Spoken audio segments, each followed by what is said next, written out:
मतदार आला यामध्ये 4 वोट दाबायचे आहेत. ह्या प्रभागाला 1 वोट करायचं, ह्या प्रभागाला 1 वोट, ह्या प्रभागाला 1 आणि ह्या. बरोबर आहे. आता आपण हे बॅलेट दिलेलं आहे. हा बिझी लॅम्प पेटलेला आहे. जेव्हा मतदार आतमध्ये जाईल तेव्हा त्याच्या डाव्या बाजूला पहिला हा असेल, पहिला युनिट अ ब.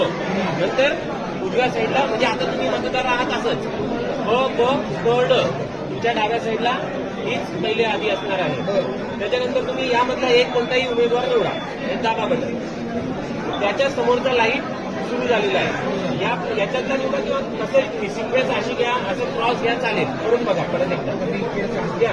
आणि ड मधला पहिल्याला निवडलाय. बरं अजून कसं करायचं तुम्हाला हे बघा. हा एक आहे. आता जर जेव्हा चौथा हा प्रेस करणार आहे दाबा, त्यावेळेस मशीनमधून आवाज येईल. त्यावेळेस मतदानाची प्रक्रिया पूर्ण झाली, म्हणजे एक मत ह्या मशीनमध्ये पडलेलं आहे.